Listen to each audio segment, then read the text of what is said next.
Está rolando em Glasgow, na Escócia, a chamada COP26, a Conferência entre as Partes, que está na sua 26ª edição. O que significa isso? Quais são os objetivos dessa organização e como que está a participação das grandes potências mundiais? Pegando aí Estados Unidos, União Europeia, China, Brasil de Jair Bolsonaro, por que a gente nem foi representado pelo chefe de Estado e só pelo nosso ministro do Meio Ambiente? Se você quer entender um pouco mais sobre esse assunto e muito mais sobre geografia, geopolítica, atualidades, polêmicas, notícias, enfim, tudo para você se manter sempre bem atualizado, já se inscreve no canal, deixa seu like e compartilha esse vídeo, que eu, professor Ricardo, conto muito com a sua ajuda. Não esquece também, galera, a plataforma completinha de geografia e atualidades para você pré-vestibulando e concurseiro, link na descrição, beleza? Descontinho, ó, especial para vocês. Cara, vamos lá, é o seguinte, quando a gente fala dessa COP, dessa conferência entre as partes, ficou definido em 1992, quando a gente teve a primeira grande conferência internacional com participação efetiva dos chefes de estados, a Rio 92. Que ela percebeu, os chefes de Estado perceberam que as atuações humanas relacionadas à emissão de gás carbônico, gás metano, que são os dois principais vilões do chamado aquecimento global, estavam ocasionando as mudanças climáticas. E aí definiram que serão necessárias fazer reuniões periódicas, para fazer protocolos, documentos, para ver se os protocolos realmente estavam sendo seguidos, enfim, para discutir os rumos do clima mundial. Por exemplo, a gente tem a COP Kyoto, por exemplo, que teve assinatura em 1997 do Protocolo de Kyoto.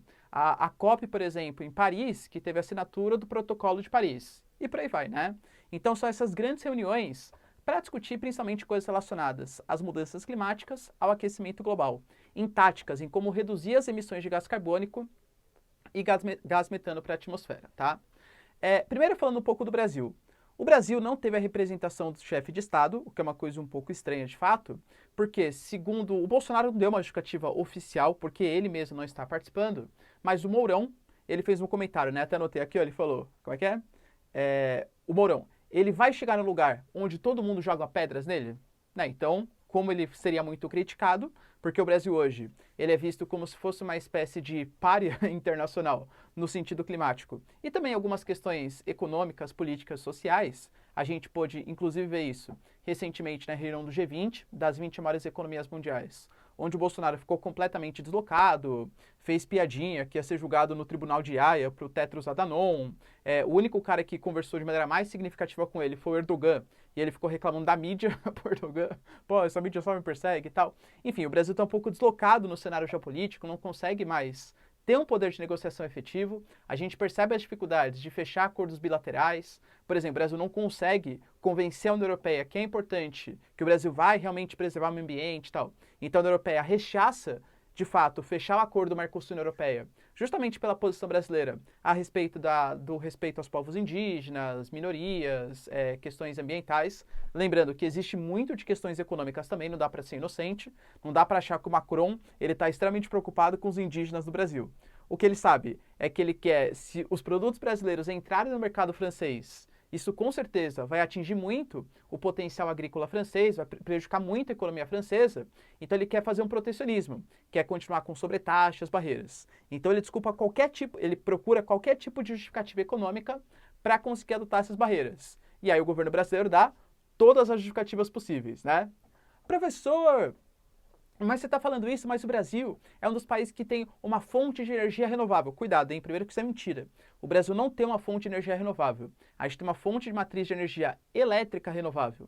Mas o Brasil é um país que depende muito do modelo rodoviário, por exemplo, que gasta muito combustível. Então, se a gente pegar toda a nossa matriz energética, todo o nosso consumo de energia, predominam fontes não renováveis. O Brasil, para vocês terem uma noção, ele é o 5º maior poluidor da atmosfera. E a gente tem uma diferença para os outros países. De fato, por mais que a nossa matriz energética ela não seja majoritariamente renovável, ela é uma matriz percentualmente bastante limpa, comparado aos outros países. Por que então que a gente é o 5º maior poluidor? Porque grande parte da nossa poluição, ela não vem do consumo energético, ela vem de aumento do desmatamento, dos incêndios, das queimadas. Para vocês terem uma noção, olha que dado triste, né?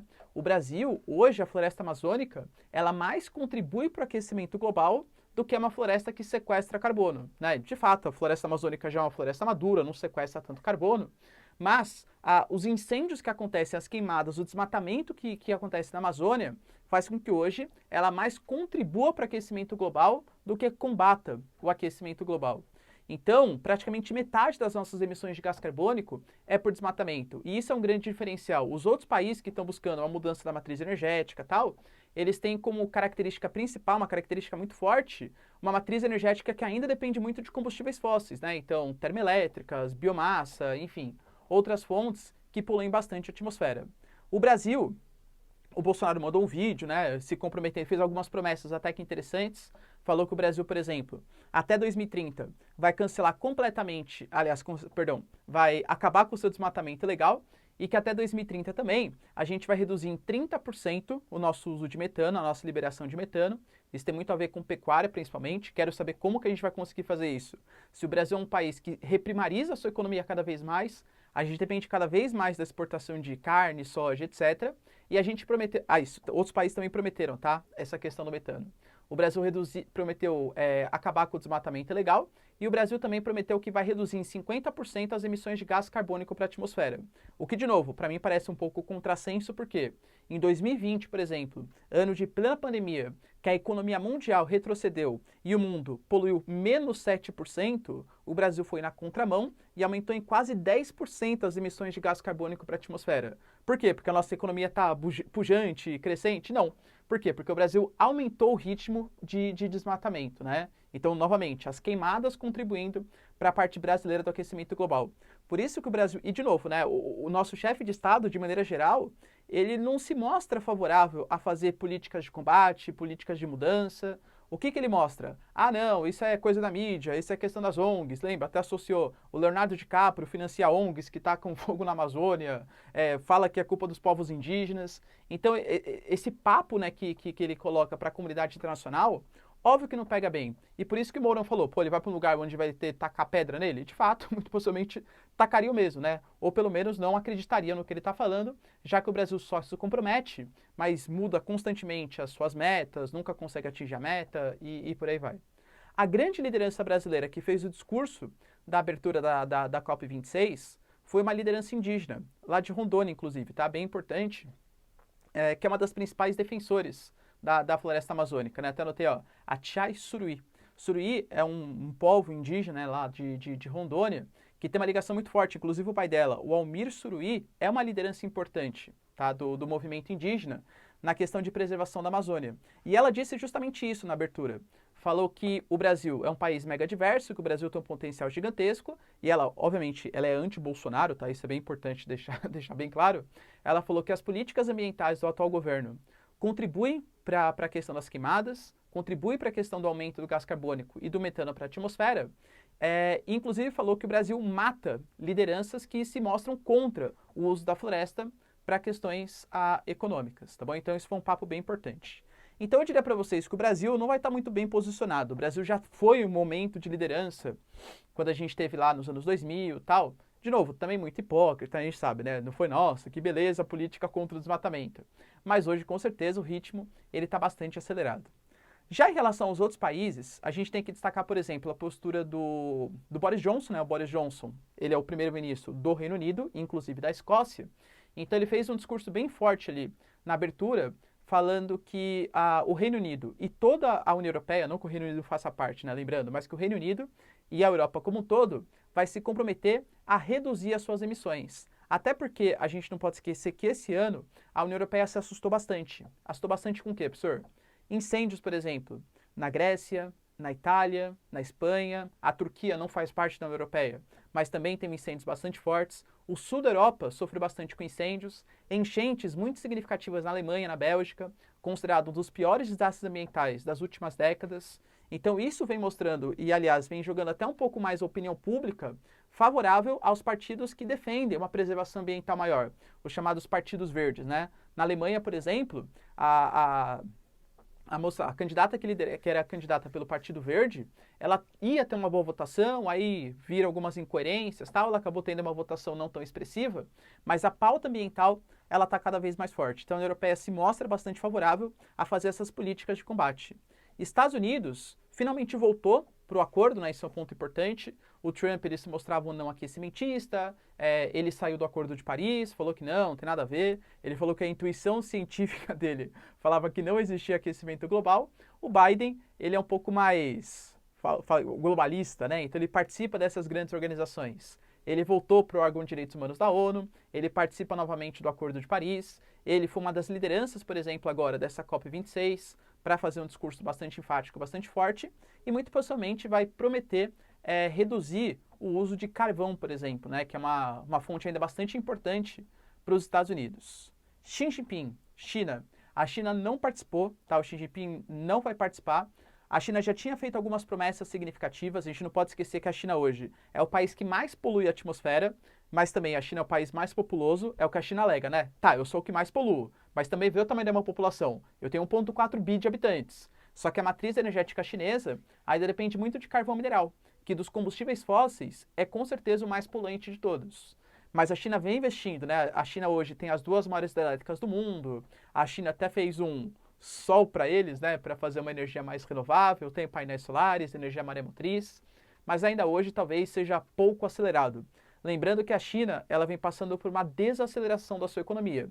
E novamente, toda vez que questões ambientais e questões econômicas começam a pegar, geralmente a questão econômica passa a falar mais alto. Então essa ausência do Xi Jinping pode mostrar que a China vai ter políticas menos ambiciosas, vai ser um pouco menos pujante nas questões da preservação ambiental, ok?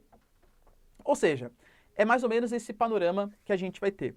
O grande desafio que vai ser, que essa COP26 vai ter que levar em consideração, é saber quais punições, quais sanções vão ocorrer para os países que não conseguirem respeitar as metas definidas, porque, por exemplo, o protocolo de Kyoto, praticamente nenhum país respeitou as metas. Inclusive, foi feita uma política de crédito de carbono, que fazia o país, supostamente, ganhar recursos caso ele reduzisse as emissões e ser obrigado a repassar recursos para países pobres em desenvolvimento ou países ou políticas ambientais, caso o país ele continuasse emitindo gás carbônico para a atmosfera, pouquíssimo respetada essa política do crédito de carbono. O Acordo de Paris ele foi lançado em 2015, os países muito possivelmente também não vão conseguir atingir as metas prometidas e a gente vai ter que definir. Quem não conseguir atingir a meta vai ficar só por isso mesmo? Ou vão ser começadas a aplicar sanções econômicas, punições econômicas, excluir de fóruns internacionais, não participar da economia? Percebe? Porque, de novo, questão econômica e questão ambiental, a questão econômica sempre acaba falando mais alto. E outro ponto importante, isso até é uma coisa que os países emergentes, eles exigem. Foi definido no Acordo de Paris e já tinha sido definido no Protocolo de Kyoto, lá em 1997, que os países desenvolvidos, que são ricos e que têm uma responsabilidade histórica maior por todo o impacto ambiental, desmatamento e mudanças climáticas, eles deveriam ser responsáveis pelo repasse de verbas para países emergentes, países em desenvolvimento, para fazer uma mudança da matriz energética e trazer uma preservação ambiental maior. Geralmente, desenvolvimento econômico, se vem acompanhado de uma responsabilidade ambiental, é o melhor caminho para você preservar a natureza, para você reduzir o aquecimento global, né? Para você combater desmatamento, etc. Então, provavelmente esses vão ser os 2 grandes desafios dos próximos dias. Quais serão as sanções que serão aplicadas aos países que não respeitarem, tá, as metas definidas e como que os países desenvolvidos, países ricos, vão fazer essa política de repasse de verbas para a questão da preservação ambiental. Lembrando que a gente está no momento de recuperação econômica de plena pandemia, onde os estados já gastaram muito, estão completamente endividados, a inflação está rolando pelo mundo e, de novo, questão econômica em geral, acaba falando mais alto que as questões ambientais. Você acha que a COP26 vai dar alguma coisa? Você acha que realmente agora os líderes mundiais, como disse o Boris Johnson, eles vão se preocupar, vão pôr a mão na consciência e pensar que sem eles não haverá gerações futuras para discutir responsabilidade ambiental? Deixa aí nos comentários, galera, quero saber o que você pensa sobre o assunto. No mais, se vocês curtiram o vídeo, essa resumida aqui, né, do que foi a COP26 e quais são os grandes desafios, já se inscreve no canal, deixa seu like, compartilha esse vídeo e tamo junto. Beijos, abraços e tchau!